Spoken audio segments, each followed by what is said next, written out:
안녕하세요. 브레인테크 강사 이승훈입니다. 이번에 할 강의는 사람들마다 자기 애를 가지고 있는 두 가지 성질이 있어요. 이것에 의해 많은 성격들을 좌우하기도 해요. 이것이 자존심과 자존감이에요. 아이들 가르칠 때도 아이들 자존심보다 자존감을 더 강하게 하라는 그런 얘기들이 있죠. 이 자존심과 자존감의 차이점에 대해서 알아보고, 자존심이나 자존감에 관해서는 아이들이 보통 5살, 6살 이전에 거의 다 부모나 환경 등에 의해서 결정이 돼요. 영유아시기 많은 훈육과 또 아이들한테 나쁜 것들, 이런 것들을 아이들한테 많이 해주게 되면은 자존감이 많이 낮아질 수 있으므로 아이들한테 좋은 소리, 아이들이 나중에 사회생활을 할 때 많은 도움이 될 수 있는 그런 것들을 해주시는 게 굉장히 중요합니다. 이 두 가지 특징에 대해서 알아보도록 할게요. 일단은 자존심이나 자존감은 의미는 비슷해요. 자기 자신의 존재를 사랑하는 마음이란 소리예요.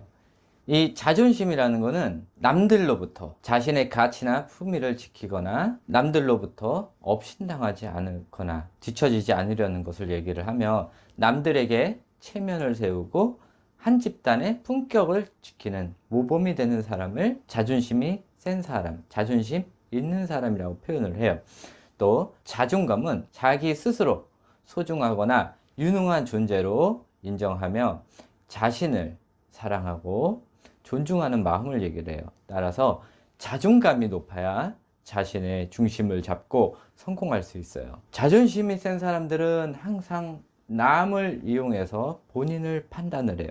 이 사람한테 지지 않기 위해서 노력을 하며 상대방한테 지는 것을 굉장히 수치스럽게 얘기를 하지만은, 자존감 있는 사람들은 남하고 상관없이 자기 자신에 있는 존재 자체를 사랑하면서 능력을 키우는 사람들을 얘기를 해요. 그래서 이거를 총 8가지로 분류를 해봤어요. 첫 번째, 사랑한다는 의미. 두 번째, 중심체계. 세 번째, 믿음. 네 번째, 비판. 다섯 번째, 대가. 여섯 번째, 평등. 일곱 번째, 이익관계. 여덟 번째, 결과론적 해석. 이렇게 해서 8가지로 나눠봤어요. 이 8가지에 대해서 자존감 있는 사람과 자존심이 센 사람들에 대해서 알아보도록 하고, 최종 해석 결과는 나중에 다시 알아보도록 하겠습니다. 자존심이 강한 저는 항상 나를 다른 사람보다 낫다고 생각을 해요. 제가 가지고 있는 단점은 저의 치부가 될 수 있으므로 다른 사람한테 걸리지 않도록 굉장히 애쓰는 그런 스타일이에요.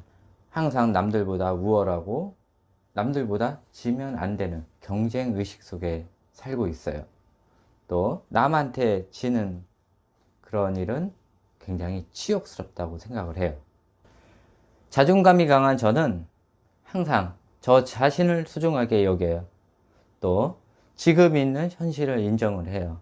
내가 가지고 있는 단점을 인정을 하며 그 단점에 대해서 보완할 다른 것을 항상 찾으려고 노력을 해요. 자존심 강한 저는 항상 제 자신을 걱정을 해요. 제가 위험에 처하거나 안 좋은 일이 생기면은 그것은 참지를 못해요. 그래서 항상 남들보다 저를 우선시하며 제 개인 생활과 제 생활이 제일 중요하기 때문에 남들보다는 저 자신을 더 중요시하고 항상 저한테 집중을 하며 내가 속해 있는 집단의 항상 중심이 되어야 해요. 남들보다 내 자신이 중요하기 때문에 많이 이기주의로 살 수가 있는 그런 성향을 가지고 있어요. 저는 사회성이 좋아요. 다른 사람과의 관계를 중요시하며 다른 사람의 중심이 되려고 노력을 하지 않아요. 항상 제가 가지고 있는 저만의 재능을 더 넓히려고 노력을 하며 다른 사람과 비교하는 그런 행위를 굉장히 싫어해요. 저는 저 자신이고 남하고 비교할 대상이 아닌 거예요. 자존심이 강한 저는 항상 내가 믿고 내가 보는 거에 한해서만 믿어요. 그게 전부예요. 내가 믿지 않는 거, 이런 것은 믿음이 가지를 않아요. 또 항상 한 곳만 바라보기 때문에 보는 시야가 좁고 외골수 성격을 많이 가지고 있고, 또 내 자신만 너무 믿기 때문에 고집이 세요. 저는 항상 남의 의견을 존중을 해요. 또 다른 사람의 의견을 대체로 수용하는 편이에요. 다른 사람의 의견에 새로운 것을 항상 찾으려고 노력을 해요. 다른 사람이 나와 반대적인 의견을 가지고 있더라도 그 의견에 대해서 한 번 더 생각을 해보면서 나만의 다른 것을 찾으려고 노력을 하는 편이에요.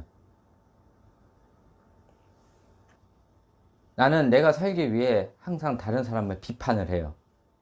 다른 사람과 비교를 하고, 그러면서 남들보다 지면 안 돼요. 하지만 남이 나한테 비판하는 것은 참을 수가 없어요. 나한테 비판을 한다는 것은 나의 약점이 들킬 수가 있기 때문에 절대 나에 대해서 비판하는 것을 원치를 않아요. 혹시나 남이 나한테 비판을 했을 경우 나는 공격적으로 나갈 수가 있어요.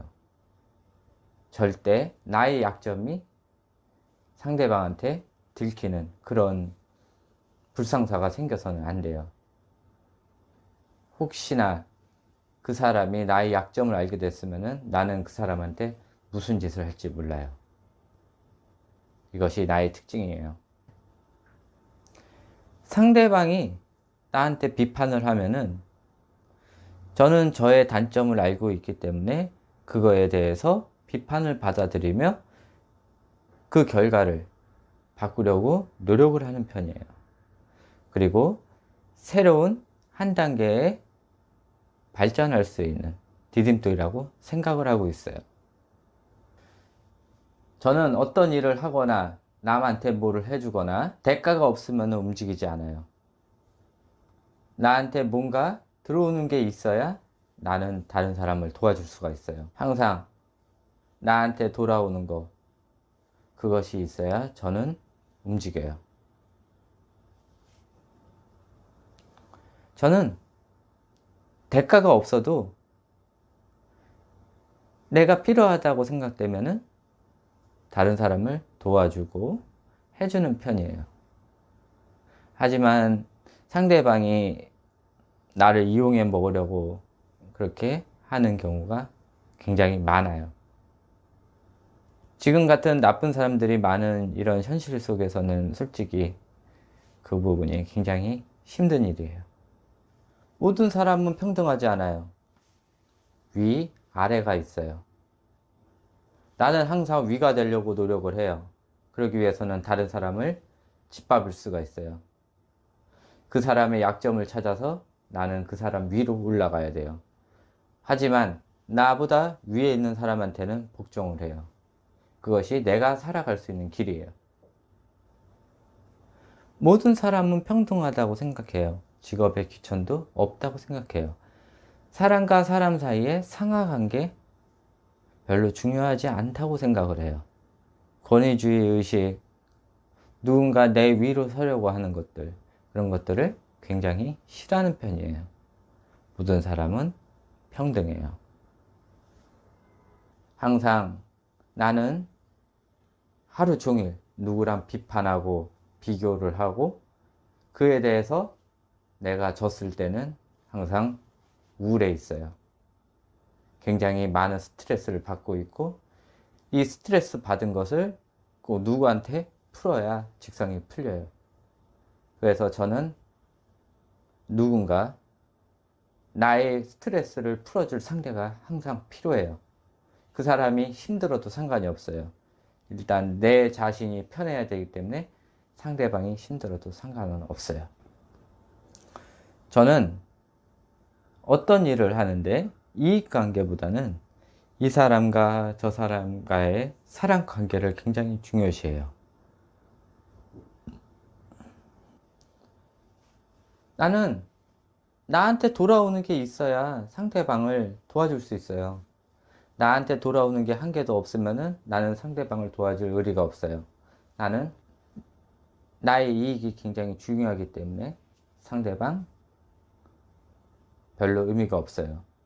뭔가 상대방한테 건져낼 게 있어야 나는 상대방을 도와줄 의리가 있어요. 나한테 돌아오는 것이 없어도 내가 좋으면 하는 거예요. 나한테 이익이 없어도 내가 필요하다면 다른 사람을 도와줘요. 사람과 사람이 사는 이 사회관계를 굉장히 중요시하는 편이에요. 내가 하려는 일이 잘못됐어요.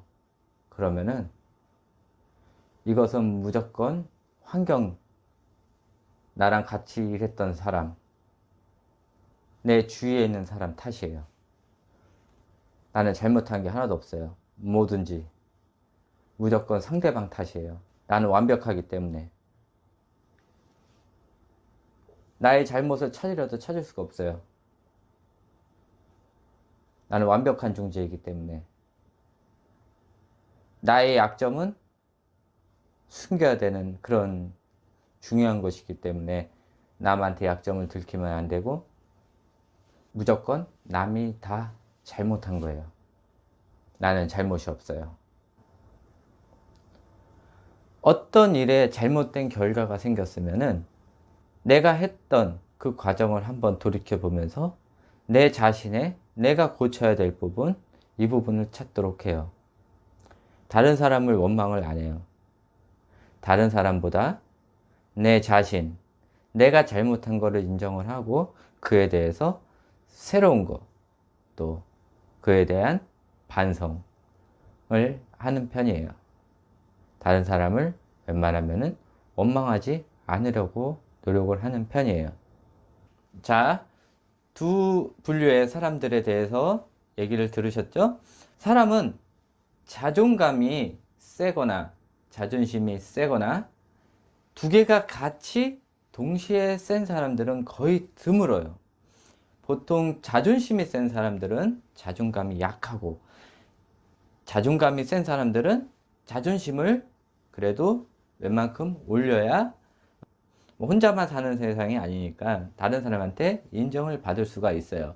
그러나 너무 자존심이 세버리면은 상대방이 굉장히 불편할 수가 있어요. 또 너무 자존감은 센데 자존심이 약하게 되면은 본인 자신은 별 문제가 안 되지만 상대방이 보기에 조금 업신여길 수 있는 그런 상황이 생길 수가 있으니까는 자존심이 너무 높은 사람들은 자존심을 좀 죽이고 자존감을 회복을 하고 자존감이 높은 사람들은 그와 더불어서 자존심을 약간 정도 올려주시는 게 좋다고 생각을 합니다. 이 자존심과 자존감은 어린 유아 시기 부모나 환경 영향에 의해서 많이 바뀌게 되므로 아이에게 정서적 학대나 육체적 학대 이런 거를 했을 때 자존감이 많이 꺾일 수가 있어요. 그러므로 아이들한테는 말 한마디를 하더라도 조심조심 아이들 마음 안 다치게 해주시면서 자존감을 올려주는 그런 말과 행동을 해주시는 게 굉장히 중요합니다. 다음 시간에는 이 자존감과 자존심에 대한 아이들 교육을 어떻게 해야 되고 자존심이 센 부모한테 아이들이 어떤 영향을 끼치며 어떤 정신적 장애 증상이 생기는지에 대해서 설명을 드리도록 하겠습니다. 네, 이것으로 강의 마치고 다음번 2부에서 뵙도록 하겠습니다. 네, 감사합니다.